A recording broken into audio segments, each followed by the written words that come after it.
ನಮಸ್ಕಾರ ಸ್ನೇಹಿತರೆ, ನನ್ನ ಚಾನಲ್ಗೆ ಸ್ವಾಗತ. ಇವತ್ತು ಮನೆಯಲ್ಲೇ ಸರಳವಾಗಿ ರಸಮಲೈ ಹೇಗೆ ಮಾಡೋದು ಅಂತ ತೋರಿಸ್ಕೊಡ್ತಾ ಇದ್ದೀನಿ. ತುಂಬಾ ಟೇಸ್ಟಿಯಾಗಿರುತ್ತೆ ಮತ್ತು ಸರಳವಾಗಿ ಮಾಡುವಂಥದ್ದು. ಮೊದಲು ನಾನು ಸ್ಟವನ್ನು ಆನ್ ಮಾಡ್ತಾ ಇದ್ದೀನಿ. ಈಗ 1 ಲೀಟರ್ ಹಾಲನ್ನು ಕಾಯಲಿಕ್ಕೆ ಇಡ್ತಾ ಇದ್ದೀನಿ. ಚೆನ್ನಾಗಿ ಕುದಿ ಬರಬೇಕು ಈ ಹಾಲು. ನೋಡಿ ಈ ಥರ. ಇವಾಗ ಇದಕ್ಕೆ ಲಿಂಬೆಹಣ್ಣಿನ ರಸನ ಹಾಕ್ತಾ ಇದ್ದೀನಿ. ನಾನಿಲ್ಲಿ 2 ಲಿಂಬೆಹಣ್ಣಿನ ರಸನ ತಗೊಂಡಿದ್ದೀನಿ. ಒಂದೇ ಸರಿಗೆ ಹಾಕ್ಕೊಳ್ಳೋಕೆ ಹೋಗಬೇಡಿ, ಒಂದು 2-3 ಸರಿ ಹಾಕ್ಕೊಳ್ಳಿ ನಿಧಾನಕ್ಕೆ, ಸ್ವಲ್ಪ ಸ್ವಲ್ಪ. ನೋಡಿ ಈ ಥರ ಲಿಂಬೆಹಣ್ಣಿನ ರಸ ಹಾಕ್ಕೊಳ್ಬೇಕು. ಇವಾಗ ಹಾಲು ಒಡೆದ್ಬಿಟ್ಟು ಪನ್ನೀರ್ ಆಗುತ್ತೆ. ನೋಡಿ ಈ ಥರ ಪನ್ನೀರ್ ಆಗುತ್ತೆ. ತುಂಬ ಹೊತ್ತು ಕುದಿಸ್ಕೊಳ್ಳೋಕೆ ಹೋಗಬೇಡಿ ಇದನ್ನು.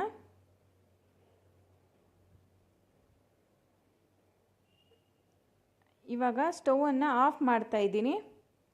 ಸ್ಟವ್ ಆಫ್ ಮಾಡಿಬಿಟ್ಟು ಇದಕ್ಕೆ 1 ಗ್ಲಾಸ್ ಆಗೋಷ್ಟು ತಣ್ಣೀರು ಹಾಕ್ತಾ ಇದ್ದೀನಿ. ಈ ತಣ್ಣೀರು ಹಾಕೋದ್ರಿಂದ ಪನ್ನೀರು ಸಾಫ್ಟಾಗಿ ಬರುತ್ತೆ, ಇಲ್ಲ ಅಂದರೆ ಒಂಥರ ರಬ್ಬರ್ ಥರ ಆಗುತ್ತೆ. ಹಾಗಾಗಿ ಸ್ವಲ್ಪ ತಣ್ಣೀರು ಹಾಕಬೇಕು.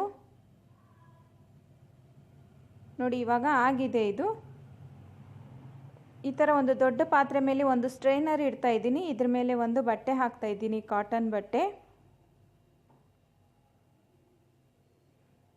ಈಗ ಈ ಪನ್ನೀರನ್ನು ಶೋಧಿಸ್ಕೊಳ್ತಾ ಇದ್ದೀನಿ.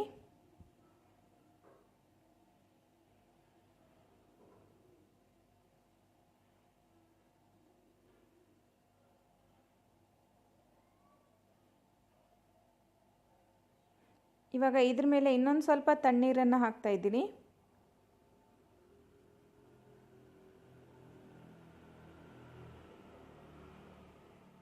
ನೋಡಿ ಚೆನ್ನಾಗಿ ಈ ಥರ ಹಿಂಡ್ಕೊಳ್ಬೇಕು, ನೀರೆಲ್ಲ ಹೋಗೋವರೆಗೂ.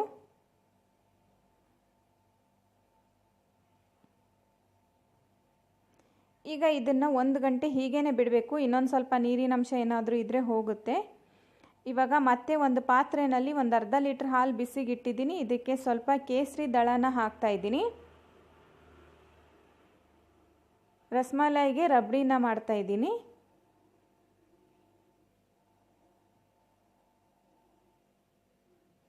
ಚೆನ್ನಾಗಿ ಬಿಸಿ ಆಗಬೇಕು ಇವಾಗ ಈ ಹಾಲು.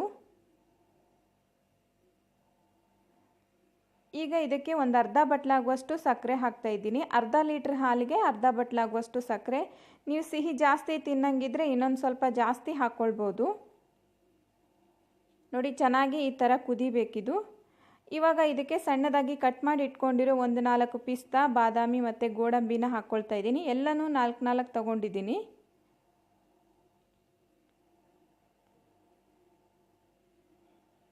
ತೀರಾ ಗಟ್ಟಿಯಾಗಿ ಕುದಿಸ್ಕೊಳ್ಳೋಕೆ ಹೋಗಬೇಡಿ ಇದನ್ನು. ಕೊನೆಯದಾಗಿ ಇದಕ್ಕೆ ಏಲಕ್ಕಿ ಪುಡಿನ ಹಾಕ್ತಾ ಇದ್ದೀನಿ. 1-2 ಏಲಕ್ಕಿ ತಗೊಂಡಿದ್ದೀನಿ, ಅದನ್ನು ಕುಟ್ಟಿ ಪುಡಿ ಮಾಡಿದ್ದೀನಿ, ಅದನ್ನು ಹಾಕ್ತಾ ಇದ್ದೀನಿ. ಈ ಹಾಲು ತೀರಾ ಗಟ್ಟಿ ಆದರೆ ರಸಮಲೈ ಅಂದರೆ ಈ ಪನ್ನೀರ್ ಬಾಲ್ಸ್ ಎಲ್ಲ ಇರುತ್ತಲ್ಲ, ಅದು ಹೀರ್ಕೊಳ್ಳಲ್ಲ. ಸ್ವಲ್ಪ ಈ ಹಾಲು ತೆಳ್ಳಗೆ ಇರಬೇಕು. ನೋಡಿ ಇವಾಗ ಆಗಿದೆ ಇದು. ಸ್ಟವನ್ನು ಆಫ್ ಮಾಡ್ತಾ ಇದ್ದೀನಿ. ಪೂರ್ತಿಯಾಗಿ ತಣ್ಣಗಾಗಬೇಕಿದು. ಅಲ್ಲಿವರೆಗೂ ನಾನು 6 ಬಟ್ಲಾಗುವಷ್ಟು ನೀರನ್ನು ಬಿಸಿಗಿಟ್ಟಿದ್ದೀನಿ. ಅದಕ್ಕೆ 1-2 ಬಟ್ಲಾಗುವಷ್ಟು ಸಕ್ಕರೆನ ಹಾಕ್ತಾ ಇದ್ದೀನಿ. ತೆಳ್ಳಗೆ ಒಂದು ಪಾಕನ ಮಾಡ್ಕೊಳ್ತಾ ಇದ್ದೀನಿ. ನೋಡಿ ಇವಾಗ 1 ಗಂಟೆ ಆದಮೇಲೆ ನಾನು ಈ ಪನ್ನೀರನ್ನು ತೆಕ್ಕೊಳ್ತಾ ಇದ್ದೀನಿ.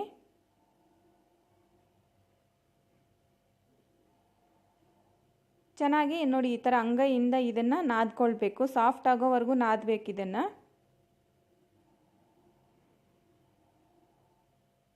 ಇದಕ್ಕೆ ಮೈದಾ ಮತ್ತು ಕಾರ್ನ್ಫ್ಲೋರು, ರವೆ ಹಾಕ್ಕೊಳ್ಳೋ ಅವಶ್ಯಕತೆ ಇಲ್ಲ, ಹಾಗೇ ಮಾಡುವಂಥದ್ದು ಇದು. ನಿಮಗೆ ಬೇಕು ಅನಿಸಿದರೆ ನೀವು ಹಾಕ್ಕೊಳ್ಳಿ, ನಾನು ಹಾಕ್ತಾ ಇಲ್ಲ, ಪನ್ನೀರಲ್ಲೇ ಮಾಡ್ತಾ ಇದ್ದೀನಿ. ನೋಡಿ ಈ ಥರ ಸಾಫ್ಟ್ ಆಗೋವರೆಗೂ ನಾವು ಇದನ್ನು ಕಲಿಸ್ಕೊಳ್ಬೇಕು. ಇವಾಗ ಸ್ವಲ್ಪ ಪನ್ನೀರನ್ನು ತಗೊಂಡು ಈ ಥರ ಚಿಕ್ಕ ಚಿಕ್ಕದಾಗಿ ಉಂಡೆನ ಮಾಡಿಕೊಂಡು ಹಗುರವಾಗಿ ಪ್ರೆಸ್ ಮಾಡಿಕೊಳ್ಬೇಕು.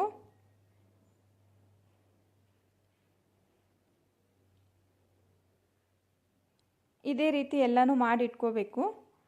1 ಲೀಟ್ರ್ ಹಾಲಿಗೆ ಸುಮಾರು 10ರಿಂದ 11 ಈ ಥರ ಪನ್ನೀರ್ ಬಾಲ್ಸ್ ಆಗಿದೆ. ಇವಾಗ ನಾನು ಇದನ್ನು ಸಕ್ಕರೆ ನೀರಿನಲ್ಲಿ ಕುದಿಸ್ಕೊಳ್ತಾ ಇದ್ದೀನಿ.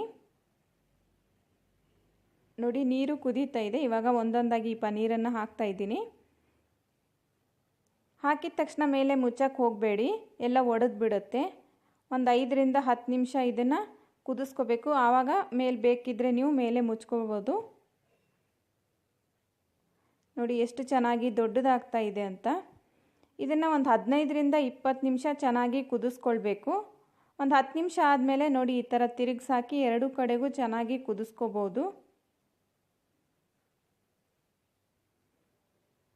ನೋಡಿ ಇವಾಗ ಆಗಿದೆ ಇದು. ಈಗ ಸ್ಟವ್ ಆಫ್ ಮಾಡ್ತಾ ಇದ್ದೀನಿ. ಇದು ಕೂಡ ಸ್ವಲ್ಪ ತಣ್ಣಗಾಗಬೇಕು.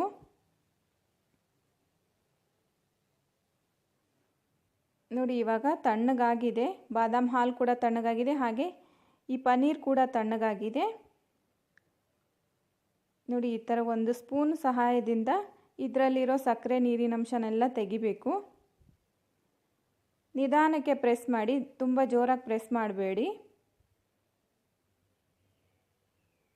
ಇವಾಗ ಇದನ್ನು ಮಾಡಿಟ್ಕೊಂಡಿರೋ ಹಾಲಲ್ಲಿ ಹಾಕ್ತಾ ಇದ್ದೀನಿ. ಈ ಥರ ಕೈಯಿಂದ ಕೂಡ ಪ್ರೆಸ್ ಮಾಡಿ ಕೂಡ ಹಾಕ್ಬೋದು.